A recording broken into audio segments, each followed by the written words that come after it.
My business made $100,000. I Yeah. paid myself a salary of $50,000. Yeah. I'm only allowed to use that $50,000 worth that I paid myself to, let's say, buy Kit Kat bars to eat. If I wanted to tap into that other $50,000 that I didn't pay myself that the business made, what could I use that for? What's good, fam? Welcome back to Financial Fitness. I'm Sam Razban-Nia, the fitness accountant. I assist business owners and entrepreneurs with all their tax and accounting needs.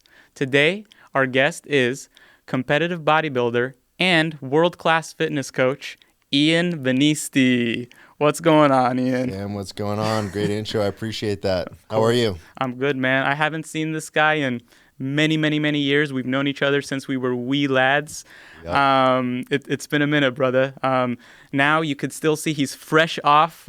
He just had a competition last weekend. You're going to have another one in a few weeks, right? Yeah, and I figured this LA is really the only place that I can get accepted for having this horrible spray tan. So I don't really got to explain anything to anybody. But I love it. yeah, I just competed last weekend at the Muscle Contest Show in San Diego to get to re-up my regional qualification to do a national show, which I'll do here in Charleston. Junior USA's May 31st. So 3 weeks out today. Looking to get a little bit sharper, a little bit better, take some feedback that I got, and rock and roll for this thing. Absolutely. So if I remember correctly, you had the overall for Open, and you had first place for Classic. Is that what it was? Yeah, so overall for bodybuilding, classic, and honestly, every show I do, that's kind of how it rolls. I will say the last show that I did, definitely some differences between myself and the winner. I will say this last show, and maybe we will get into kind of the behind the scenes that I believe certain things happen in bodybuilding show. I'm not saying that it wasn't a deserved loss for me and deserved win for the other guy, but it was very interesting to see what the apples and oranges comparison was.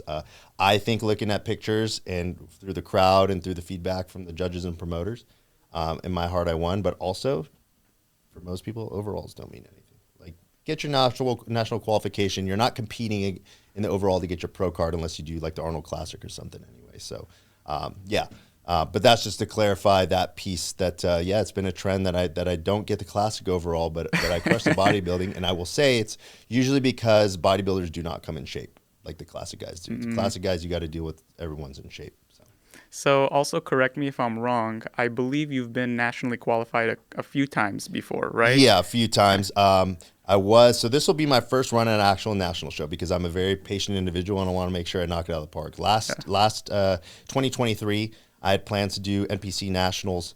I just felt like I wasn't ready. And I mean, I am just another world of a bodybuilder now with this past year and a half. And looking back, I'm like so glad because, I had competed in November prior to Thanksgiving. That's something you want to be, sane for and not prepping, right? And then my birthday was the same weekend. So I was like, you know what? I'm sacrificing a lot. My fiance and I had just moved not long ago. I took her from here to Arkansas. We can get into that. And I just felt like it was a lot to also put a longer prep on myself and her and the relationship and the family and everything like that if I wasn't going to nail it. I don't like to just do something just for the experience. I feel like that's a losing mentality. I want to make sure that I'm set up for success to make sure that I have the best outcome. Okay. And something that I really like about you that you also, are showing in your content, and you're a true athlete. But what I mean by that is, just like you said, you're not going to do it just to do it. You're giving yourself time to grow, and you want your muscle density and maturity to be there in order to make that win actually count for you. So that's something that I admire. I mean, I'm not dissing the individuals who are, maybe don't give themselves that time, but you're looking at it as an experience, right? Absolutely, as a part of life. So that's something I really like. You're gonna wait, give yourself that time. Don't delayed gratification, man. I'm sorry to cut you off. I might do that a couple times. Exactly. But that's, we don't need to get into super outside the realm of financial fitness, but I think that's just kind of what the youth is missing today is delayed gratification. Nobody is willing to wait to see what it takes. They all want the shortcut. What do teenagers want to do now, when it comes to money? Make the quickest buck that they can, right? They want to take all the shortcuts they can. And so I come to find that's also intrinsically, why are you doing what you are doing? Social media is a huge motivator, but is also a big form of pressure. And I think when you see, kind of like we chatted a little bit before about these up and coming teens, when you see that these guys are going pro at 19, you think you could do it within a year the second you get there. And I coach people all the time. You know how many times I've heard, oh, I want to go pro next year, and this person just started lifting. They don't know anything. Right. So absolutely what you're saying, I've throughout my whole life, it's been nothing but delayed gratification, and bodybuilding is the greatest manifestation of that. And I think those who can be patient, shut out the outside noise, that's how you become, because I mean, most Mr. Olympias, besides Chris Bumstead and, you know, some one-offs, yeah, that's a 40-year-old man's game, and it takes time. Yeah. I love that. Let's go a little bit further back. Let's start at the beginning. Where, you know, what are your roots? You know, how did you get into this fitness world? Why did it speak to you? And, you know, tell the viewers. You know. I love it because it's very simple. My mom was a health and fitness freak, so she would take me to Bally's Fitness somewhere here in the Valley. Bally's, huh? Yeah, started at Bally's, then went to 24 Hour Fitness, and she would always take me to the kids club. Single mom, crush it, man. For all the single mothers out there, like, y'all are heroes, and your kids won't realize that until they get older and realize how the hell do you do that. So she would put me in the kids club all the way up until I was 12 years old for my birthday, because I think 12 is when you get the gym membership. She got me a gym membership, was at that Fallbrook 24. And so from there, I just worked out. It was a habit, got into sports. I didn't touch bodybuilding. I didn't even know what bodybuilding was till really my mid to late 20s. So I kind of, you know, at 18, I you know, got my certifications. I hired a very well-known coach in the area to teach me how to be a coach. So I started training very early, but I didn't know what bodybuilding was. I didn't know what competing was. I didn't know what a bodybuilder even could do. I didn't know about steroids. I didn't know about I knew about Jack 3Ds and creatine and protein, but I'm just being real. I really started not knowing anything. And I learned through education and through my own certifications and the coach teaching me and through the clients that I had, and started all the clients I had before that, you know, I'm a lot better now. Did get results, but you know, like it's just a learning experience. So, you know, since I was 18, I think I'm 33, 34 now. So over 15 years I've been doing this. So right when I got to, through my military career, I had to stop in Texas again.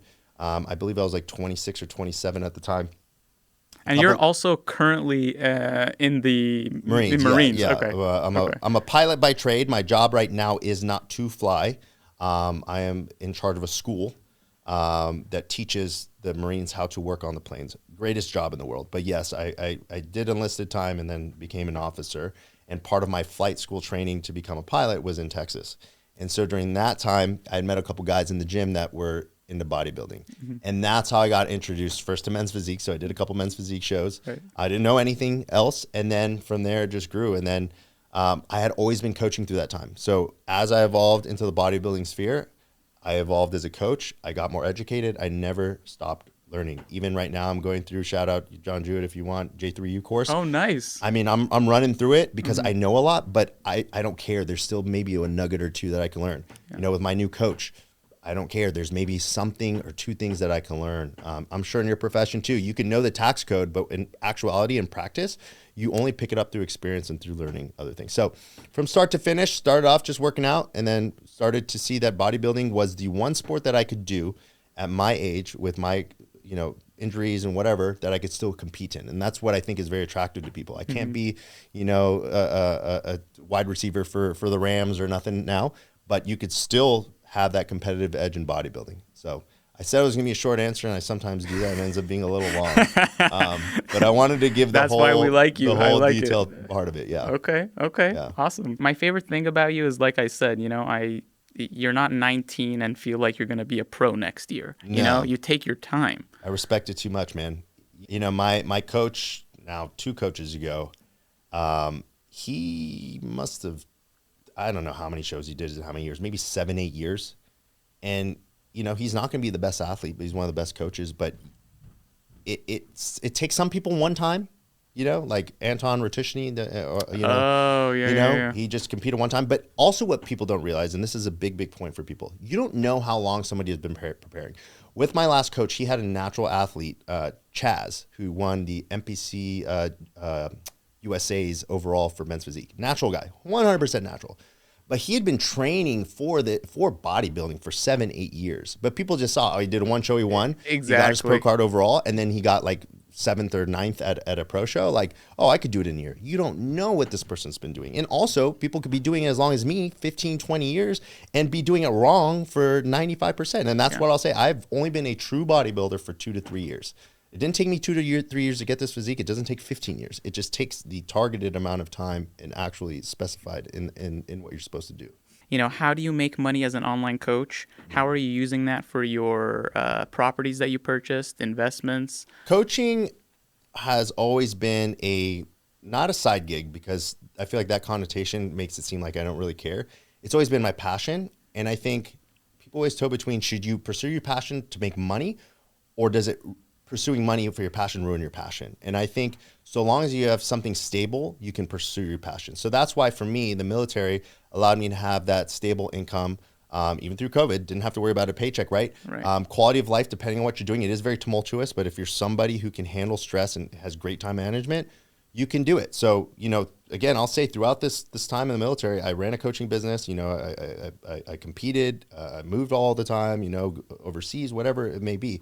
But coming back to the coaching piece, it always started off as a supplemental piece of income. My dad was an entrepreneur, not anymore. Now he's kind of in the corporate world. My mom was more of the safe side. So I took a little bit, okay, make sure you're secure, but also, you know, you got to have some hunger in you to be better and make more and do things. So the coaching side allowed me to have that, what you call disposable income? Disposable income, right? I was making money, but I didn't really need it. And so I was like, what should I do with that? So I started investing in real estate, buying multi-units, and then a lot of money in stocks and indexes. So what it allowed me to do, my job, my profession, my real job allowed me to pay the bills, feel secure, but the coaching allowed me to do not only invest and secure my future, but invest into the business, in the education, allow me to pursue bodybuilding. Best investment that a coach could do with his money. Yeah. I think first it depends how old you are, right? We always talk about risk, right? How much risk can you tolerate? Also, how much money you have. I would say if somebody just has money that they're making from coaching, man, I mean, I think real estate is great because it's one of the only things that gives you 3 forms of income. You get the increase in the property value. Okay, you get the rental income, and then you have also the ability to take the equity out and utilize that for other things. I don't know many other things that do that. It's not liquid, but so I would say real estate, but also you need to diversify. So I would say, actually, probably investing in your own business first, and then yeah, probably real estate or stocks or something like that. Okay. Or a universal life or something. But now I want to hear what Sam does. Is that what it is going to be? Universal life. Because that's what I started when I was 18, and then I opened another one, and I opened one for my fiance. I think that's like, you want to secure yourself for the future. That's what you do. Please. You know, this is a question I get asked all the time. What is the best, right? Is there really an answer for this? To me, I say, leave alone the tangible stuff and think about investing in yourself. Okay? Absolutely. To me, that is actually the number one best investment someone can make. What do I mean by that? Invest in your education. Invest in what you know and deepen your understanding. And that way you can actually 10x your rental income, 10x your insurance proceeds. You can learn more about everything else when you make yourself better, right? And that's something that a lot of people kind of don't understand. They say, Sam, but I have everything in crypto, right? Or I'm really risky, I want to do this. But how about in yourself, right? Yeah. And your business, right? So, which is what you said. Yeah, and that you want to know why that resonates with me so much? Because again, going back to kind of brought up by my mom, safe, dad, entrepreneur, risky, is I've always kind of had my foot on each side of the line. I always needed something stable in order to take risks. And now with my future plans of getting out of the military and I want to go this coaching thing full time, I'm literally at that point where it's like, you need to trust and bet on yourself. Exactly. And it's scary. Exactly. Maybe that's why people don't do it, because you are now accountable to yourself. You pay your own bills. Now, I would have to say, looking from the outside in, I think I'm a very well qualified and educated coach, better and more than a lot of coaches out there that maybe are making more than me, which is seldom and far between. We talked about most coaches aren't making money. I'm doing this part time and crushing them, but that is kind of where I'm at. I'm at that bridge of like, okay, when I leave, I'm getting out of here at some point.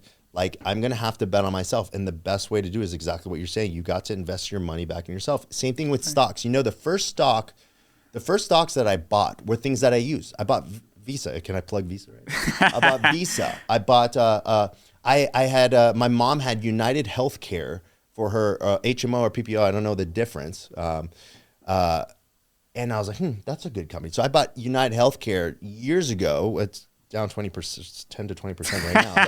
But you get what I'm saying? Like, stick with exactly what you're saying. Stick with what you know. Stick with what you can actually speak on, and just ride with it. And be the best at what you're doing. That's what it is. Be the best at what you're doing, right? Yes. So don't be somebody else. World-class coach, right? Yeah. Be that best coach, whether it's for lifestyle or contest prep or whatever it is. Be the best coach that you can be, right? Yes. And that will open all the other doors for you. So once that happens, then you can invest into everything else more. Right. And then what we ultimately want, or at least what I want, is freedom of time, right? Dude, that's the most important thing. Money should bring you freedom of time. I don't think greed is where we should be heading. I know we live in capitalism. I'm pro-capitalist. But we also have to realize that money should be working for us, right? Yes, that's absolutely. what Warren Buffett, all the greats teach. Yes. Let it work for you. While we are doing these 9-to-5s and pushing, all these guys are making money by just sleeping. You don't want to only make money if you show up, is what you're saying. Exactly. Like a barber. Like, unless you open a barber shop, you're not going to be making residual income. Yeah, absolutely, 100% agree with you. I think that's the freedom of time thing that you're talking about. I mean, again, I'm 33, 34. Again, I'll get man. I'll get here at some point. I'll figure my age out. We're the same age. Yes, I know, which is nuts. I just can't grow the facial hair. But he's got the stash. Yeah, there you we kept go. the stash for the shows. Yeah. Pre-C-bum stash, no. Oh. I will say that one thing I learned, and now we can get a little sentimental in life, is exactly what you said. Yeah. You could be a millionaire, but what are you doing with that $1 million if you got to work your ass off for, right? You might be better off making half as much. Like my dad was up for a promotion to make maybe double what he did, but the amount of stress. I said, Dad, you're 60 something. What are you going to do with that extra money? And what is it going to cost you? It's like, talking about longevity. Who wants to live till they're 100 if you're broken? Why not live till you're 70 and focus your money on your quality of life? I know an individual very close to me who had a settlement because they got into an accident. Mm-hmm. And instead of investing the money in physical therapy, and they're older women, instead of investing the money in physical therapy and massage and maybe feeling better and doing better, they went and got the neck thing that they do to straighten the skin. Oh. And it's like, for what? You're 70-something years old, you know? Why don't you use that money to make the quality of your life better? Kind of exactly going to what? Why don't you take the money that you're doing, reinvest in yourself, and do that? So, yeah, very good point. I completely wholeheartedly agree with that. It's a lost... I think so many people are focused on the outside. How do we be like X, Y, and Z? That they miss exactly the point you're making. And social media doesn't make it easier. It doesn't, but and I used to be a kind of anti-social media guy, but man, if you know how to use it, if you know how to manipulate, and I'm not saying I manipulate, but if you know how to game the game, it's all... The algo. Listen, man, maybe you could share that with us. You got to have a guy like you who knows how to game the game. I think it's not about breaking rules. It's knowing what the rules are, and you can either follow the rules and it's going to take you exactly where you think it's going to go, or how can you utilize those things to your advantage. So I'm sure that's probably something that you express to your clients too, and kind of give them the, hey, this is what it says, and I can't tell you what to do, but And you see, this is the fun part of it, right? Yes. The tax code is, I look at it as a game, and that kind of makes it fun too, right? Right. I'm not saying I'm utilizing loopholes that are, extreme. But what we do is we understand the different parts of active income, passive income, portfolio income, different asset classes. What is the tax code trying to accomplish? Yes. That's my biggest thing that I try to impart to clients, right? Yes. don't think that, we're going to get through your finances every year by loopholes here and there. We're going to see what is the intent of what Congress is trying to do and then maximize that to our benefit. Right. They're telling you, hey, I'm going to give you a deduction if you invest in yourself through your health. We're going to give you a health insurance deduction. I mean, why wouldn't you take that? And I still have clients who don't take that. Tell them all about the G-Wagon one, the 6,000-pound gross weight thing, we see around here in LA. What's that one all about? I don't know if I want to talk about that. Some of my clients are going to get upset. I think something changed with it, though. I don't remember. But yeah, that's why you got so many in Glendale. I don't know. Oh, my God. So I would say with the G-Wagon, right, everybody hears of the Section 179, over 6,000 pounds gross weight, all of this stuff. The most important thing to understand with that is how much of the car are you actually using for business? Like everything, you have to justify it. You have to justify that. Yeah. I am not going to say that it's okay for you if you're a coach who is strictly online and maybe has no, doesn't go to the gym at all or help clients with posing. I don't think you ever drive and can use. But it looks good for videos. Opening up the door, kind of slowly rolling out, maybe a little smoke, walking out the white. And I love that question. So what that boils down to is, hey, the tax court is going to say, in order for you to do your job, do you actually need that overpriced car? No, you don't need it. So this is the difficulty, right? I will provide you with the best information that the tax code has. Yeah. And, you can utilize my advice or you don't have to, but I'm here to make your taxes and finances easier and better, right?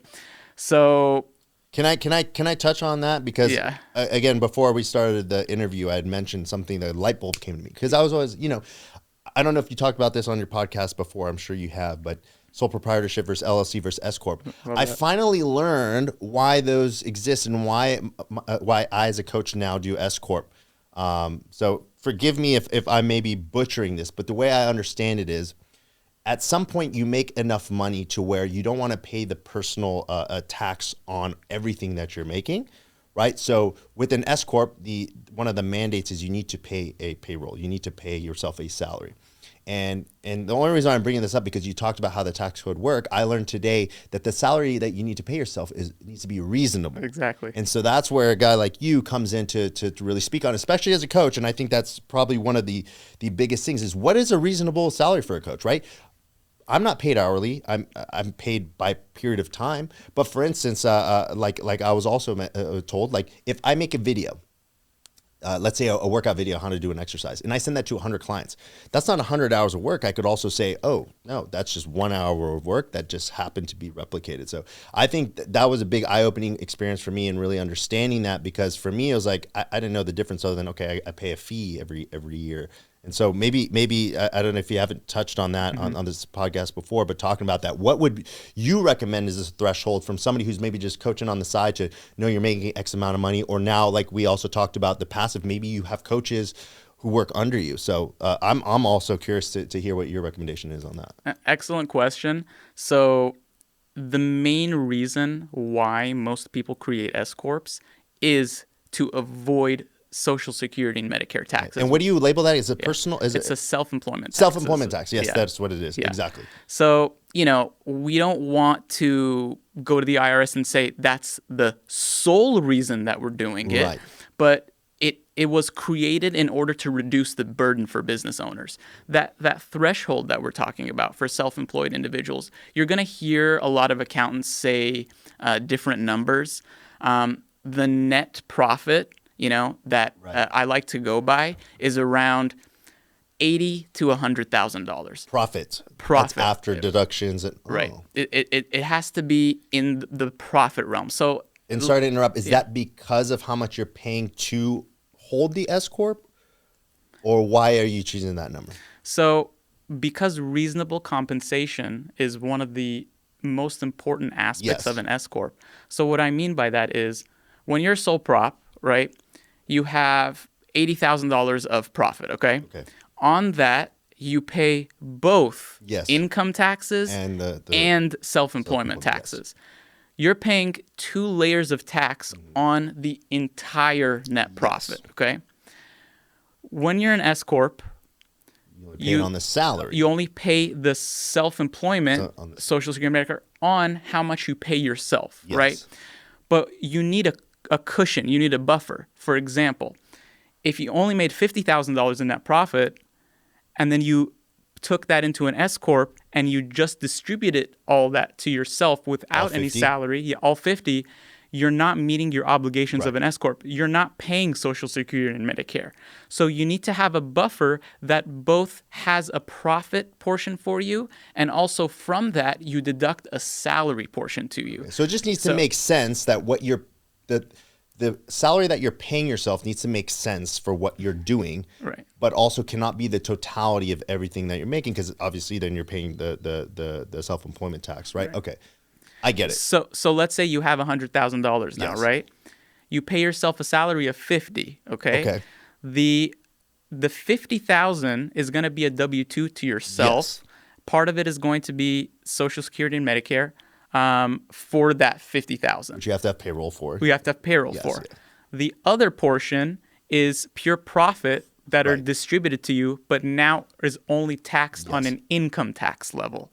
So they're both taxed on income tax, but the salary also has that extra layer. Why? Because that's actual work that you're doing for your company rather than a profit flowing through. My head's spinning right now because I got a couple questions to ask you. I might enter. Okay. So now on the income portion, not on the salary you pay, can you still utilize that to purchase things or whatever, or can you only use what comes through your salary? No. So if out of the $100,000, I pay myself a $50,000 salary. If the car I want to buy is $55,000, can I take $5,000 and still use that? Of course. Okay, solely for the tax. Okay. Yeah, of course. Okay, and then second question on that. Yeah. When it comes to purchasing property, for instance. But it has to be a business expense, by the way. Oh, okay. You mean, were you saying like no, that makes a lot of sense, because let's say I make $100,000 with my business. I pay myself a $50,000 salary. Okay. I really only have $50,000 that I can use for personal, my bills, you mean the 50 that you gave yourself through a W-2? Yeah. Oh, once that comes to you, that's your money. Right, but the other $50,000 can only be used on business expenses? No, it depends on where that cash flow is. Where are you holding it, right? You're likely holding it in your business. So yes, you only want business expenses to come out of it. But because the 50 is coming to you personally, it's just as if you went to any employer, they paid you money, and now it's your money that you can do whatever you want with. My business made $100,000. I paid myself a salary of $50,000. Yeah. I'm only allowed to use that $50,000 worth that I paid myself to, let's say, buy Kit Kat bars to eat. If I wanted to tap into that other $50,000 that I didn't pay myself that the business made, what could I use that for? Solely business expenses? Or I would need to pay myself a higher salary in order. Right. You pay yourself a higher salary. Dude. That sucks. The thing is, it also depends on where the cash is, right? So you take that 50,000 out. It's all in your personal account now. You can do whatever you want because the business has done two things. It's already deducted your salary on the business. And when you do the payroll, return. you're already paying the taxes too, right? Exactly. Okay. And now it's your money. Yeah. It's your money as an individual. You could do whatever you want with it. You have the option now to pay for Disneyland tickets or put that money back in as a capital contribution back into the S Corp. Mm-hmm. So now if you are low in cash in your corp, now you have money to do business expenses. But whatever is in your business checking account and savings and credit cards can only be utilized for business expenses. Wow. Only. Thank you for telling me that. That's a big one. That's probably the second biggest thing that I have to tell clients. So then you can't use it for personal things. Yeah, so you can essentially have money just sitting there forever and ever and ever. And if you ever want to utilize until you distribute it. Wow. Yeah, so you're only essentially escaping the was it personal tax? What self-employment. He loves that word now. You can only escape the self-employment tax for so long until you want to use all that money. Man. Okay. No, it's super interesting. You know, I think that's why you're so important, because I will tell you this from a personal experience. you know, I hope they watch this, but my partners, I will say that I am blessed. Thank you, Mom. Thank you, Dad, for setting me up since I was a kid to understand credit, to understand work ethic and all that kind of stuff, because they really set me up from success as a teen to be able to make great financial moves. I think that is a scarcity even more today. The partners that I have maybe didn't have that, or maybe didn't take action steps towards that. And what happens is people, especially if they're entrepreneurs or making money on themselves, they fall into this never-ending hole of, I'm not going to file now. And then I'll do it when I make a little bit more money. And then, they like the money coming in. And they get so used to not paying their taxes. And this is huge for coaches that need to hear this.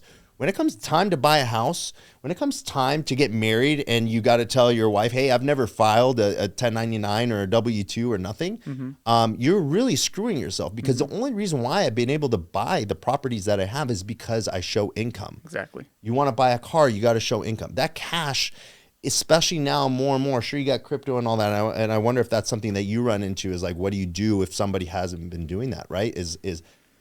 Unfortunately, there's no real way to escape the system. There's only smarter ways to work the system. And exactly what you're saying now, it was a light bulb in my head. You really cannot escape. If you want to do things with your money, you have to do it legitimately. I'm so happy that you said that. You know, I'm going to be a bit controversial right now. Okay. And it's difficult for me because I want to help my clients the best I can. Yeah. And something that all accountants, I think we do a great job of is we never judge anybody. We never, say that what you're doing is wrong if it's, we just don't judge, because we've seen it all, right? My job is it's like a psychologist. Like, I'm not judging. And I right said wrong. that on my first ever pod. We are actually psychologists to a lot of it. Yeah. I want to put you in the best position. So I have to have all the information about you and know what's going on, so like to a properly coach, help you. if I don't know all the information about you, guess what? When I find out 6 months down the road that you've been doing a cycle on the side, So again, I do a lot of interrupting, but I just want you to know that I'm listening to you and I'm understanding what you're saying, and it resonates in a lot of places. So exactly. Okay, sorry, go ahead. So you need to know that whole picture. If someone comes to me and they're a few years behind, which is okay, I'm going to be here to give you a plan, How do we best minimize the penalties and interest that you've had for your late filings? Yes. In addition to, now a lot of people come to me because they do have to buy a house. They're at that last. And they say, the bank needs this, and this. Yep. How can I actually? I'm telling you, man, that's the niche. Yeah. That is what I run into. Not even just with coaches, not even just with friends. People don't know that. People, they push off things just like their health. They don't do preventative; they do reactive. Yeah. This is reactive accounting. Exactly. You need preventative accounting, and unfortunately, if you've never been exposed to the needs or the necessity of it, you don't know what you don't know. Yeah. That's my favorite thing. There's what you know, there's what you don't know, and there's what you don't know you don't know. Exactly. Now, what you don't know is Sam. And he's going to tell you what she's doing. And guess what I do? That's why I have a producer that helps with this production. That's why I have my own fitness coach, because I want to be able to learn and do things properly and take proactive steps. Right? And it's better to, it'd be nice to learn how to be a fitness coach, how to learn to be a producer, shout out. But you will never be able to be a professional like they will. And that's where I think it comes into what you're saying, Like, that's why money is so important in investing into things. Invest into things you cannot do, and allow you to allocate the things that you are good at. Kind of circling back to what we talked about before. So, like for me, with my social media content, man, trust me, I spent hours. Again, this is why I respect you so much. Shout out to Big Al Entertainment. Big Al Entertainment. There we go. That's shout out to you, man, because I've downloaded Adobe Premiere Pro, bought my Sony A6000, crappy little camera, learned how to do all that. I don't know what the little settings are, man. All this crazy stuff, right? Exactly. Because I was like, okay, well, I got to do this, right? But instead, now I pay somebody monthly to not only take my content, edit it, schedule it, post it, even write my captions at times. Exactly. you guys will. He's will killing know. it, by the way, Yeah. guys. Let me tell you, his content. You've been doing a great job. And this is all Yeah. super part time, man. I don't really do, and I can't wait till I do this full time and bet on myself, like you said. But yeah, it's kind of like having a team. You got to have a team. You got to have a team in order to be successful, and rely on the people who are good at the things you're not good at. Exactly. To focus on your strengths. But it's the same thing with bodybuilding. One thing, and this is a good segue to kind of tie this into here. One thing I learned about bodybuilding, your weaknesses matter, but sometimes your strengths matter more. Sometimes it's great to have a freaky body part that attracts attention. Like for me, I've always been self-conscious about my tiny calves. No, I'm just kidding. For me, is anything tiny on this guy? Yeah. So one thing for me, that's why I wore the white shorts. So one thing for me, I never work biceps. My dad has the most amazing biceps, and I would not work out biceps because like I don't want to get them too big. My last coach really told me, he's like, no, you need to maybe not make them super stupid freaky, but when you hit a front double bicep, right? People look at that. He had to do that. Yeah, I had to get the visual reference. So, you got to sometimes focus on your strengths because everybody's going to have a weakness, and you might be matched up where your strength overcomes somebody's weakness. Right. If you keep your strengths where they're at and just focus on your weakness, you don't catch anybody's eye being a well-rounded bodybuilder. You don't catch anybody's eye being a well-rounded coach. Who picks up the most clients or followers? It's not the best coach who can do X, Y, and Z. It's, they got to have tattoos on their face like 6ix9ine or the Island Boys. That's how you get following unwrapping. And in fitness, you got to be that trend gorilla guy that just like calls people out for being a like that's what makes money. So I don't know how I got here. Oh, kind of focusing on the strengths, right? Be the best you can be. Be the best at what you're good at. Yeah. I guess that's the theme of the video. Didn't even think that's where we'd end up. I love it. Yeah. So that ties into, do you think you're good at, let's say, posing? Okay. That's something that I think is a point of contention with a lot of people because bodybuilding is an art, right? If you can't show it off, okay, you might be excellently conditioned, but if you don't show it off, what do you say about that? I'm so glad you brought posing up. Yeah. Posing is the unsung behind the scenes. It is the homework, right? Who's your favorite poser, by the way? Oh, favorite poser. I don't have one that's remarkable. I mean, Terrence Ruffin, Logan Franklin, the well-known guys. I think I can more go down to who has the best, side pose. Nick Walker, insane. Okay.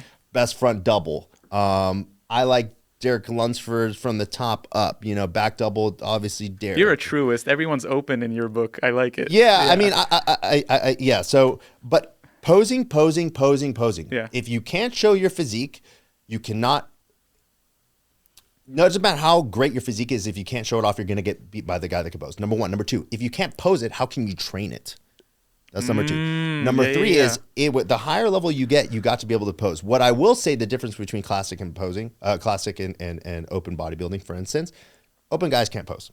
There's a couple who can pose, but I have a couple buddies who just went pro. They got torched. They didn't even get looked at because they couldn't pose. Oh, really? Yeah. At my last show, I got compliments because of how well conditioning my posing was and how well I pose.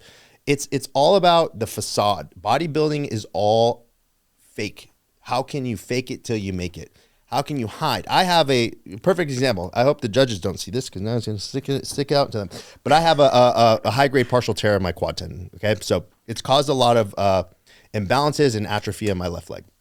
When you look at my pictures and stuff, you can't see it because of how I pose. But if I don't know how to pose, hide that weakness. Like Matt Grego we talked about. Have you seen his leg disparity? Yes. So yes. He's like the pro version of my disparity, and shout out to him. And people don't notice it because of how he poses. He's my favorite athlete, by the way. That's really crazy. Yeah.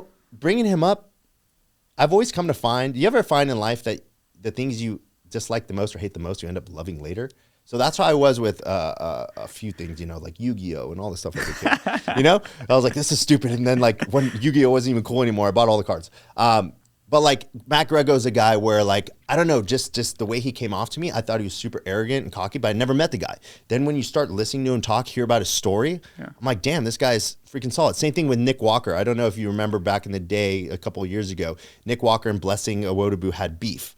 Blessing was a big influential social media guy as well, and he would talk so much crap on Nick, and I was like, yeah, I hate Nick so much. And then come to find Nick Walker, bodybuilder is my favorite bodybuilder. Oh, wow. So I'm only bringing that up because you brought Matt McGregor. Like, he's kind of grown on me too. We can talk about how he fits in the classic mold, in my opinion, like Razban-Nia. I don't think they do, but yeah.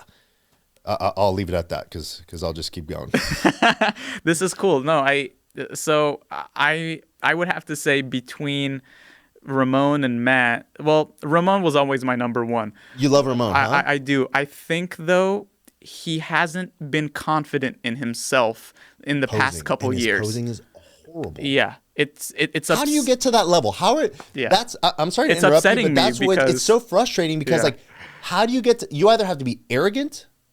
Not ignorant. And he's not arrogant. Yes, because you're going to tell me that you get through all these levels. Same thing with Sam Sulek when he went pro. Yeah. Like, you're going to tell me you sat with Jay Cutler, you sat with Samson Dowda, and no one looked at your pose and be like, dude, fix this. Nobody did that for you until you won the regional and everyone was like, your posing sucks, and then he fixed it for the Arnold. Same thing with Razban-Nia. How do you be second at the Mr. Olympia twice and you don't fix your posing? Yeah. How? Yeah. How does that happen? You know, with my coach, if I were to send him a check-in picture with crappy posing, you'd be like, what are you doing, bro? What are you doing? So I don't get it. I think that's where a prime example of where the freak or the aesthetics or whatever factors you have, doesn't matter if you pose like crap, you just look insane. But it never made sense to me. But for us who are not as genetically gifted, you have to work hard on the homework that nobody sees, which is the posing. Yeah. And even more so, the consistent eating well, right? Your nutrition is beyond what the average person does. You know, like you said, we don't see any of that. We literally only see 1 minute of the person posing on stage. We have no idea the prep of could be upwards of 24 weeks. I've heard some people prep for, which is insane to me. After 1 week, I would be, going nuts. But and you've done it how many times now? I'd have to count, I think 10 or 11 shows. Oh, it's been that many? Yeah, I've been doing a lot. Oh, I've been doing a long time. I got my ass kicked quite a few times. Wow, I had a friend ask me before, ask Ian how many times he's put. I thought it was only like 5 or 6, but that's a lot. I've been doing this a long time, and actually what got me ready for prep and makes prep easy is I was a wrestler in high school. I believe it or not, I wrestled the 103 weight class, 103 pounds. So I was cutting weight. That was the 212 of back then, right? Yeah. I mean, 103 is the lowest weight class you could be. So imagine, I mean, I wasn't this big back then, but I would cut from 125, 130 pounds, sometimes that high, but mainly around 120 pounds to 103. And I have a week to do it. So what happened is the tournament would be on Saturday. Okay, so you cut all week. You got to weigh in 103. Sometimes they give you a 2-pound allowance. You'd be 105 at the tournament. What do you think I'm doing as a 16-year-old kid the second I weigh in? Oh, man, I'm up 15 pounds in the day. Stomach distended, almost ripping, right? Guess what you got to do on Sunday after the tournament? You're now 120. Guess what? You got to compete next week. So, as I was talking to my buddy, shout out Adam. You remember Adam Ali? Yes. So okay. We were talking about this the other day, and it is astounding to me how we went through it, and there's younger kids than us. How do you teach a teenager to have the discipline and the accountability? Because I don't know what it is. It's not inside. You got to be scared of something or something to starve yourself, because you have to lose 20 pounds in a week, and you're going to wrestling practice probably 4 hours twice. You're running in sauna suits. You're maybe having this much of water, and you tickle your piece, your so you can pee a little bit to eat a couple M&Ms, so you can get a little bit. You don't know anything about nutrition. How do you teach a kid to do that week in and week out? I know we're going on a side, but it just blows my mind. So that's why I'm saying, as a teenager, I was doing that. You still got to go to class. You still got to function, right? And you still got to explain to your parents that you're not anorexic or bulimic. My dad just didn't understand.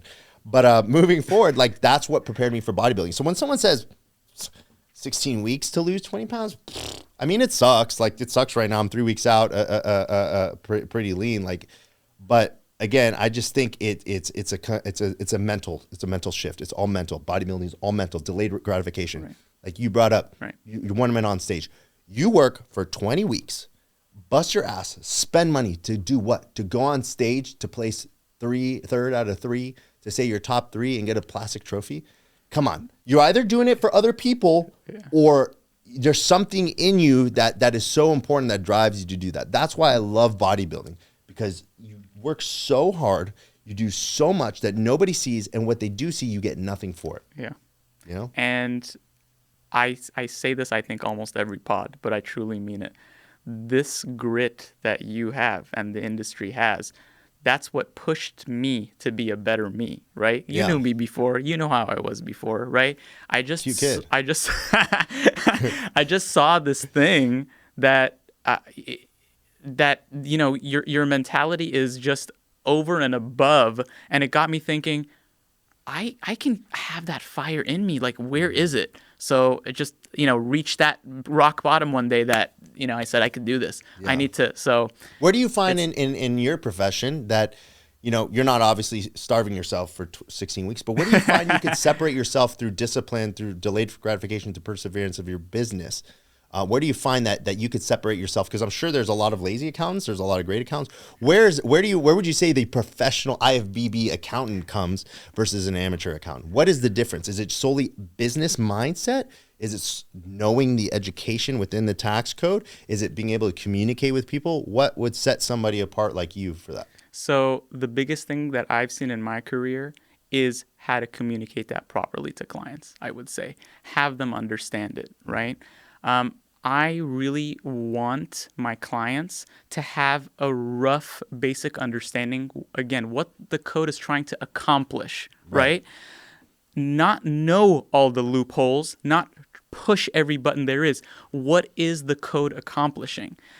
It hurts when I get, you know, I don't want to badmouth TurboTax or Jackson Hewitt or these guys. It hurts when I have clients that come to me from that, and they just say, I don't know what happened. It hurts me. It's a mill for them. It's just a client mill, right? There's no personalization. But when I actually go over it with them, what actually happened, you know, we don't have to get into the nitty gritty. Just like, you know, when you're with clients, you're not going to tell them TDEE, this, and this, you know, calories, thermodynamics, all that stuff. But what are the basics that we're trying to achieve? You need to know. What you need to know, and don't just wave it off. Because when you're proactive, we can make a better situation for you, right? And I compare this exactly to what you were saying, healthcare versus sick care. Yes. Right? America has become sick care. Yeah.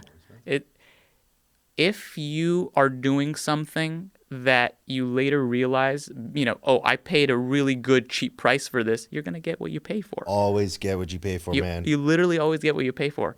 So I want my clients to understand that. That's where I'm coming from. Sometimes, yeah, let's go for it. You find somebody who's good who's just a very poor businessman. That's also I've experienced because that most accountants we're so in ourselves. Yeah. We don't, and that's it's funny because I actually started my own company because I love people and I love doing this and I love getting out. I'm actually not one of those sit behind your desk all day kinds of guys. I still have to be, but I've learned that life is about all of that, right? So no, you're right. There's a lot of accountants who. I'm even talking about coaches. I'm talking about everything. I mean, some people just don't know their worth, you know. So absolutely. Yeah.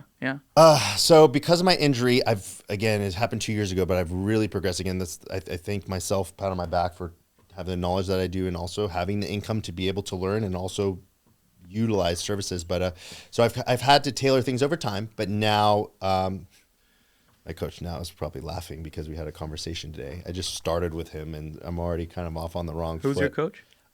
Black Rambo is his Instagram. Oh, Danny he is Fabodi. actually your coach. Yes, he's my coach. Okay. Shout out Danny, man. What a blessing. But I just started a new split with the miscommunication that he thought I was going to still be doing my old stuff. So sorry, Danny. We had a conversation this morning again. As a coach, I can understand his frustration. But okay, so what I do now, quads are something that I really got to bring up. I'm a big guy on, it's all about fatigue management. How can you manage fatigue? Stimulus to fatigue ratio. I want to create the most amount of stimulus as many times as I can and minimize the amount of fatigue. So by doing that, it's all about how frequently can you hit something? What is the least amount that you can that you need to do to get that stimulus, so that way the rest is all just recovery. So I think right now I find that sweet spot of hitting everything twice a week. I found the split that works for me. In addition, because of the coaching piece, I like to work out on certain days a week. Some people like 2 on, 1 off. like you need to have, hey, on this day I'm doing this, on this day I'm doing this. So I worked a split to where Monday, Tuesday, Thursday, Friday, Saturday are my training days. Monday and Tuesday, I hit pretty much the whole body in those 2 days, a little bit less volume for each thing, but really focusing on the things I want to work on. So my quads and my chest get a lot more of the focus. And then the next 3 days after that rest day is a push-pull legs, push legs. Pull. Oh, okay. Yeah. So, but for leg stuff, I'm back to doing everything. I got to use knee wraps. I got to, one thing that's helped for me is anytime I'm in the fully stretched or loaded position, stopping for a second, just a split second, because what you come to find is not even if you're not injured, but if you're somebody who has everybody has a dominant side. If you just, for instance, do a quick bench press, one side is going to fire off quicker and recruit more motor units faster than the other side, and that's why that side gets bigger. It just reacts a lot quicker. So when you have an injury that maybe you've had some atrophy in there, some nerve damage, some connective tissue damage, you need to slow things down and allow that to contract. So if I'm in the hole of doing, let's say, a hack squat, I got to stop for a second, make sure that I voluntarily contract that, and then I can come out the hole and be even. For too long, I was slowing things down, but just coming out of it. So that's one thing that I utilize. Like I said, the knee wraps, making sure, that I plan my exercises in a certain order to allow myself to warm up or have certain things. You're really mind muscling. You have to, especially with the type of athlete you are. Yeah. Making sure it's as even as possible. Yes. That's Symmetry is big. Symmetry is big. And I will tell anybody who pursues bodybuilding, it is a never-ending chase. You'll never be perfectly symmetrical. Yeah. Do your best to, but realize everybody has a weakness. Just like I have an injury, everybody else has an injury. You just don't see it. And what I've come to realize is people don't see what you see. You're your own biggest critic. So especially when it comes to bodybuilding, more than likely what you think is wrong with you, nobody else can see it. Yeah. Something that I saw on IG from BioLane, growth lies in the things that you're avoiding, right? I think that meshes perfectly with what you're doing. So what do you say about that? I mean, absolutely. There's a reason why you're avoiding it, and it's not getting the attention. Yeah. So you're going to be lackluster in it. And you don't change until you've come up against adversity. You're not going to adapt as a person until you reach a challenge. Some of the most traumatic parts of my life have made me who I am today. And I would not ever give up or redo those situations, because I know I wouldn't come out the other side. So tying back into what you're saying, yes, absolutely. There's a reason why you're avoiding it. And most of the time you're not avoiding it, not because you don't see the benefit in it, because you're scared. Maybe you don't know how. Yeah. Same thing with taxes. It's like, or in the bodybuilding sphere, you avoid the blood work because it's going to be bad. You don't want the blood work to tell you, sorry, you got to take some time off of X, Y, and Z. You don't want to get a coach because you don't want a coach to tell you actually got to stop eating like shit. You actually got to look at what you're eating. It's not about, just macros and calories, eating like Sam Sulek. So yeah, absolutely. You avoid what you don't want to actually face. And once you face it, you realize, damn, I wasted all this time and all this energy running away, when if I just took a tenth of that to do it, I'd be on the other side way better. And that's life, man. That's life. One thing I will say, and I'm kind of going on a side here, but maybe it'll resonate with somebody. Stop being stubborn. The reason, I don't care how educated or how rich somebody older than you is, they're telling you from experience. Mm-hmm. You have to be open to at least listening to what people are saying. Mm-hmm. And people who are smarter than you, people that are better than you. Always have an open mind. There's a reason why somebody is telling you something. As nefarious as we think the world is, most people who go out of their way to teach you things or tell you things are probably doing it for your best interest, because they wish that they had someone to do that for them. Exactly. Yeah. That's life. And I'm so happy that we're understanding that, it takes people their whole lives to understand that. So yes. Love that. By the way, if you haven't liked, comment, or subscribed to share this podcast, you need to do it right now. Thank you. Ian, it was a pleasure having you. Appreciate you. Absolutely, man. Ian Benisti, competitive bodybuilder. Sam, nice to see you guys. Until next time. Peace. Thank you, Sam.